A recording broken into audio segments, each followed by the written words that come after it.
In a bid to stem the tide of criminality, particularly that of transnational crimes like smuggling of illegal goods, illegal movement of persons, kidnapping and terrorism, illegal importation of drugs, arms and agricultural products into Nigeria, the federal government ordered the closure of the country's land borders to encourage farmers and the Eat What We Grow initiative of the federal government.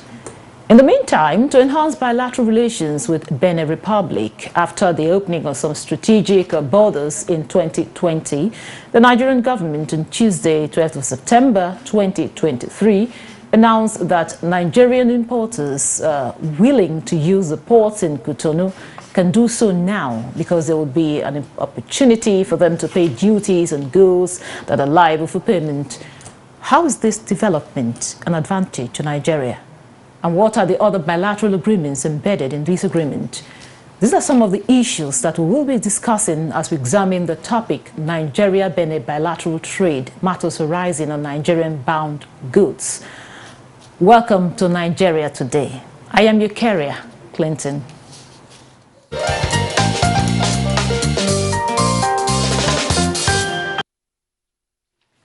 Now, joining me in the studio to discuss this issue is CSC Abdullahi Maiwada, PRO Nigeria Customs Service. You're welcome to Nigeria Today. It's a pleasure to be on your show. Also joining us via Zoom from Lagos is Adedayo Dumoye, a trade consultant and facilitator.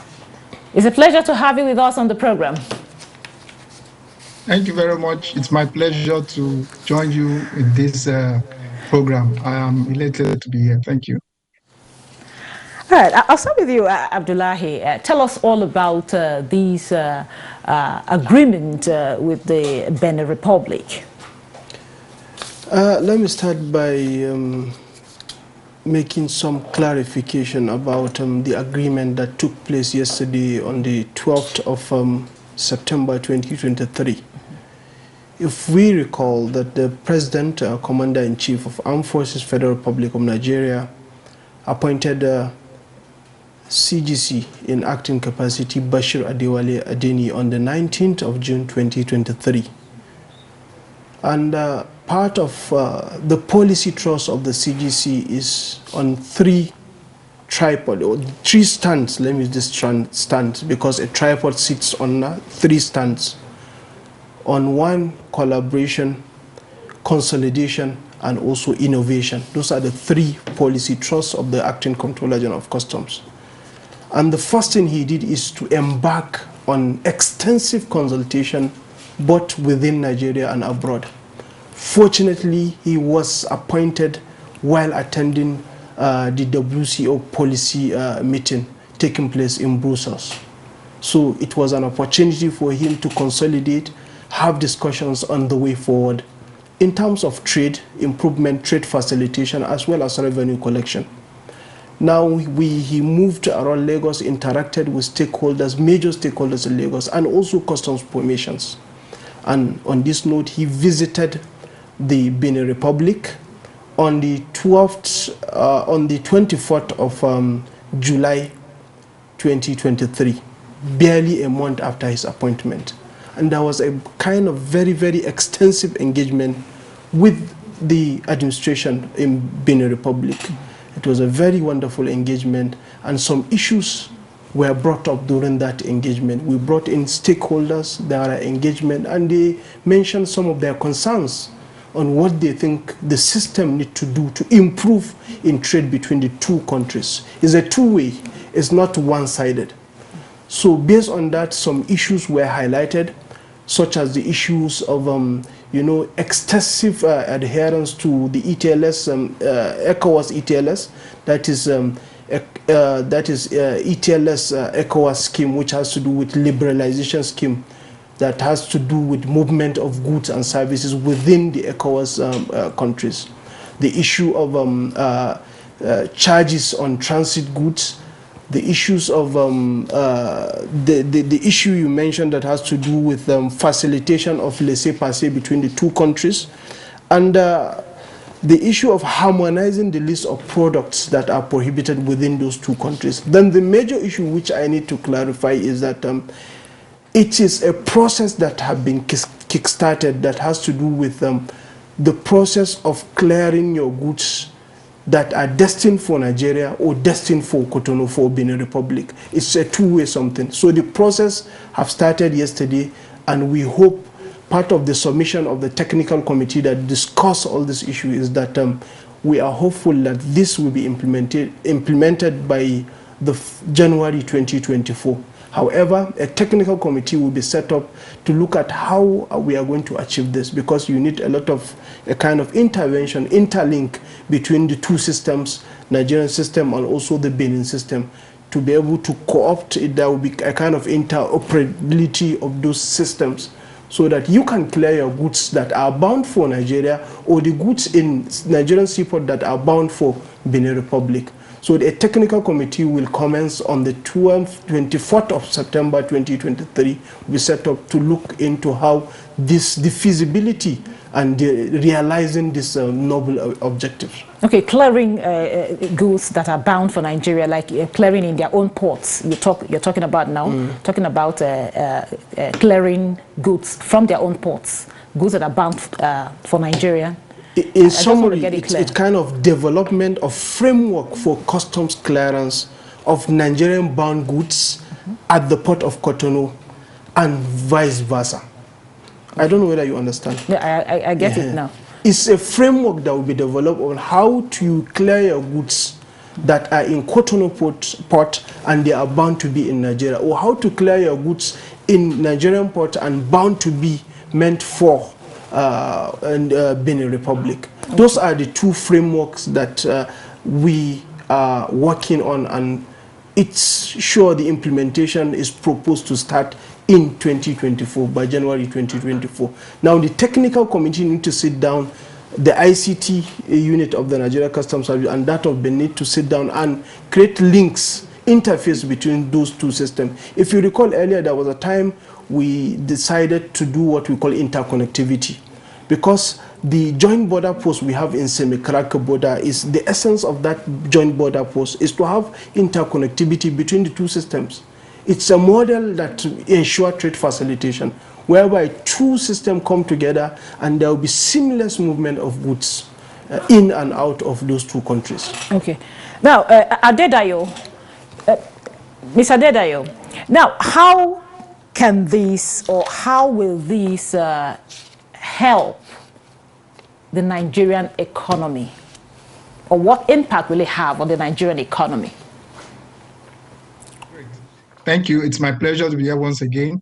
I'm going to share my perspective in three different ways. First, as a Pan-Africanist, second, as a trade facilitator, and third, as a Nigerian with great concern. So I start as a Nigerian with great concern.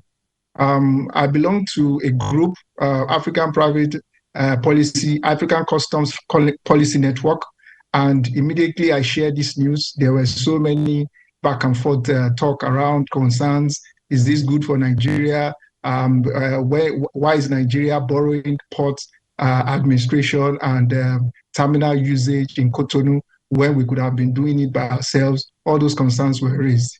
But that is normal, and that is to be expected. Nigerians should be concerned about relinquishing jobs for freight forwarders and other things like that to Beninans. But from a trade facilitator point of view, port efficiency has been an issue in Nigeria. And if we can borrow ports to use, that will reduce the inefficiency that we have in our ports, or that will reduce the wait time, the demurrage, and the cost, general cost of port handling and port charges in Nigeria, then this is a welcome development, because, I mean, there's so many importers and exporters who are crying under the pain of having to wait incessantly, unnecessarily, when they could have easily just dropped the goods in the Benin port, get it cleared in, customs bring it, and still do their job. Okay, so the distinguished gentleman in the studio has already mentioned that this is a two-way street. So for a trade facilitator, it's a welcome development. It's something that the acting Custom General Controller General should be commended for. because they took the initiative, they understand the pain of the people, they consulted widely, and they took the decision. Actually, Benin Port has always been a very closed border port to Nigeria, which a lot of Nigerians use, especially those who are importing cars. But that shouldn't be the only case. Considering also that we are signed on to AFCFTA, and AFCFTA is all about trade facilitation, I believe we should be thinking of how we will welcome this idea and use it for the benefit of the larger West African countries, not only Benin, not only Nigeria, not only Lagos, but other ports should emulate it. We should look for how we are going to also synergize Calabar Port with the ports in Douala, so that whatever it is we are doing in Africa, there is no boundaries between us. That is my standpoint, and I'm already migrating into the Pan-Africanist perspective. Essentially, in East Africa and in other African countries, we have been considering the template of one-stop shop, one-stop border post, where you only clear your goods in one border. You don't need to clear it in Benin. Then when it gets to Nigeria again, you clear it, because all these are delays. I mean, 99.9% of most goods that you clear through ports, okay, are for, civilian consumption and things like that. And the gentleman in the, sorry, I didn't get his name, I forgot his name. He has already mentioned that there is interconnectivity, or they are working towards interconnectivity. Honestly, those are the frameworks and those are the technology and tools that we need to make this work, because it doesn't make any sense for an importer or an exporter that when I'm exporting things to Benin, it's going to be checked in the Nigerian side, I'll pay for it. Then when it gets to Benin side again, I'm going to pay for it. So this, for me, as a Pan-Africanist, as a trade facilitator, is a welcome development. Although there are concerns, and there will always be concerns, but as long as the technical aspect is considered and it's the two parts are open to a win-win situation, then eventually Nigerians are going to be able to see that this is for their benefit, and this should be welcomed not only between Benin and Nigeria, but also between Nigeria and Cameroon, and between Nigeria and Niger. This, for me, as I stand right now, I think working with the next step will be for us to see how the consultants and the other people who are involved, technology-wise, framework-wise, will be able to guide and work with the two parties to be able to ensure that all these things are ticked and all the boxes are ticked for this to be a success. And if it succeeds, I believe it will be a success, a resounding success story that will be copied all around ECOWAS. So that is my perspective at this moment. Okay, thank you very much. We'll take a short break now. The discussion will continue after the break. Do stay with us. The implementation of the ruling is also dependent on another aspect or another arm of government. Nowhere in the world will allow, under digital economy, for banks not to be dispensing domestic currency in that economy. What will make this one different? We want to know what they do as occupation. All of these are attributes that are questions have been designed to investigate. In a few days to come, you see that we are all around their own crannies and everywhere in Nigeria, telling people to cooperate. Welcome to Nigeria Today.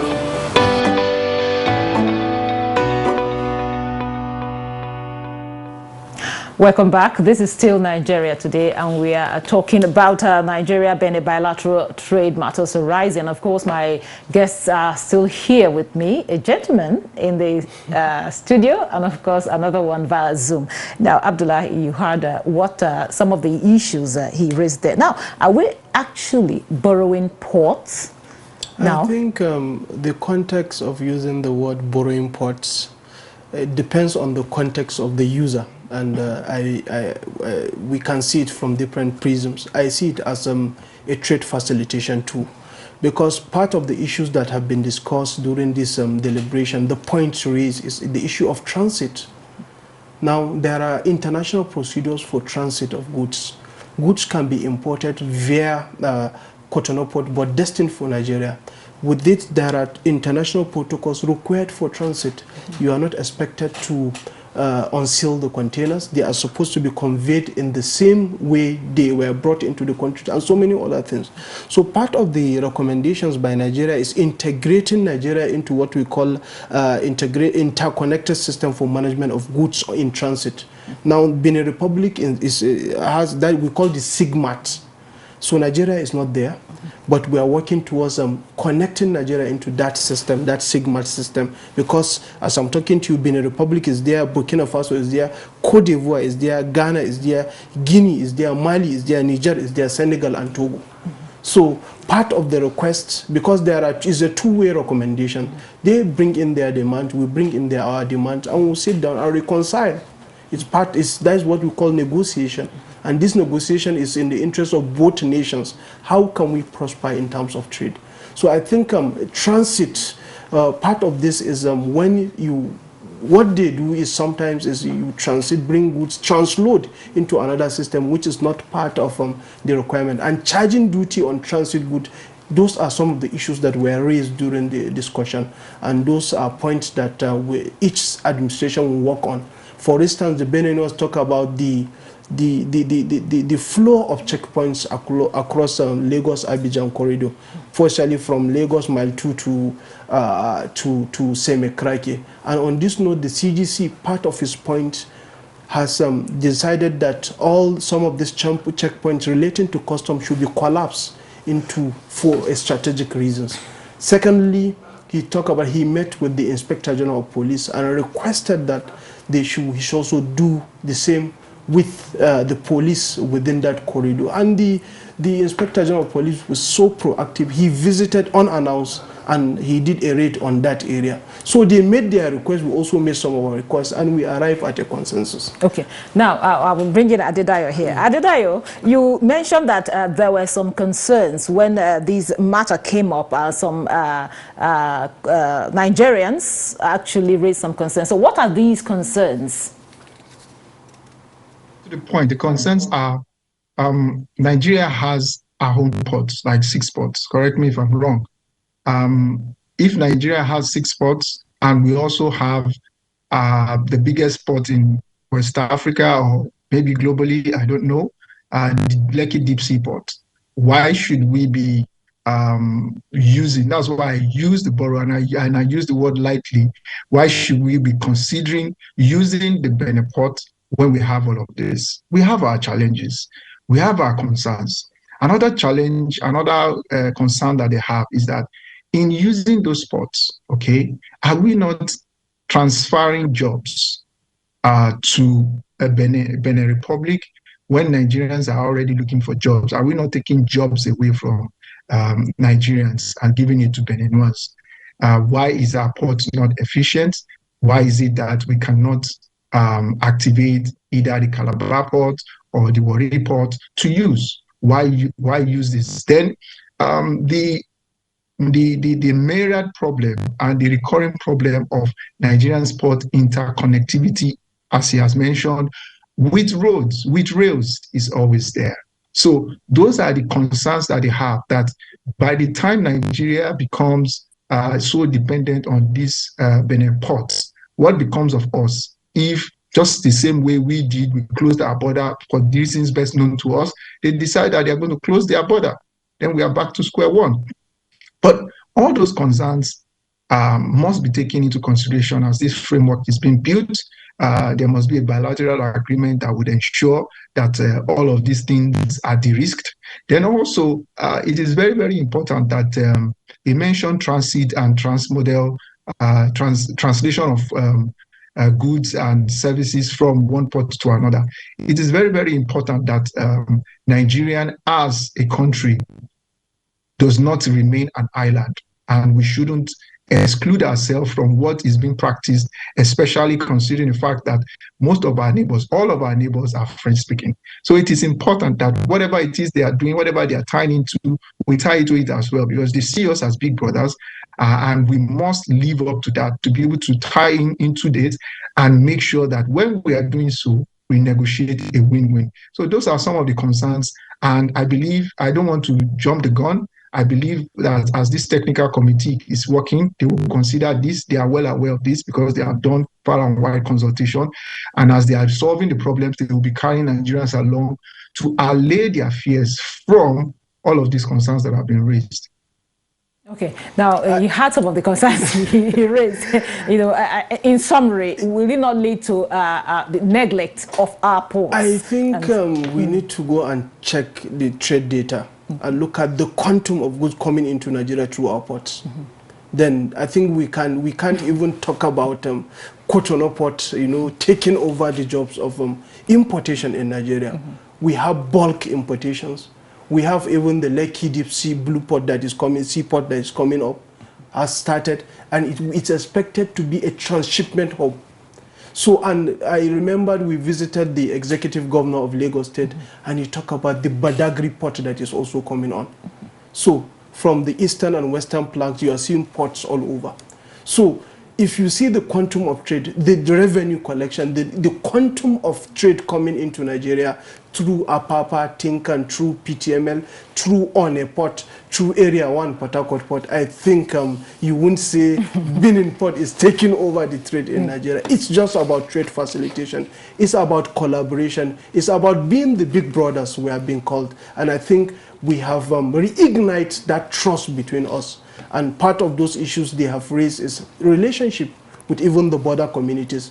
We need to also come up with a kind of a policy direction that we will engage, sensitize, and carry all this borders community along. And finally, what we discuss is involvement of private sector in this kind of engagement. So I think in a whole essence, it is a renewed hope in terms of relationship between Benin and Nigeria when it comes to trade facilitation. This is a starting point, and we hope to have things better in the future. Okay. Now, he has addressed the issues, the concerns you raised there. We we even need more more ports. There's no way it will take over the activities, or will I say the duties of the Nigerian ports, and of course the transfer of trade that of jobs you mentioned to even create more jobs. Now, Adedayo, in your own opinion, where do you think, or what area do you think there should be fine-tuning in these, talking about the relationship, the agreement, what area do you think attention should be paid to ensure that we maximize the advantage of this relationship? Thank you very much. I would hammer on technology, communication, that's openness and transparency, as well as efficiency. Technology. Nigeria is equipped and blessed with brains. Our fintech, our agri-tech, our health tech, our young and vibrant Nigerians are available and are ready to solve Nigerian and even African problems. It is very, very important that we put that into consideration. At this point, okay, we shouldn't, and I repeat, we shouldn't be paying for services that we can do, that we can render at home. That is where the concerns about taking the job of Nigerians and dashing it to Beniners come from. Because if we tie into their own facility into their existing technology, which I believe is what is being used by all our Francophone neighbors, what it invariably means is that we are going to be paying subscription. Subscription means you are exporting money that one fintech or one tech whiskey in Nigeria can develop that application, and then our information, our security of our information and data is protected. That is very, very important for us as Nigerians, and it is a nationalistic approach to look at. Secondly, infrastructure, the efficiency of our infrastructure. We have Lekki Deep Sea Port as a transshipment port for now, but at the same time, we should consider how we can make our ports more efficient by adding technology, efficiency, and infrastructure to it. Thank you very much, Adedayo. Thank you very much. Thank you. Thank you very much. That's it on Nigeria Today. I'd like to appreciate CSC Abdullahi Miwada, PRO Nigeria Customs Service. Thank you very much for your contribution and your time. It's engaging. It's a pleasure to be with you this night. And also a very big thank you to Adedayo Dayo Dumoye, a trade consultant and facilitator. Thank you very much for honoring our invitation. Thank you. Thank you. It's my pleasure being here. Thank you. Thank you for being part of the program. Remember, Nigeria Today airs weekday at 7:30 p.m. on NTA News 24. You can also watch these episodes and other episodes on www.youtube.com/NTA News 24 Hub. Once again, thank you for watching. I am your carrier, Clinton. Goodbye.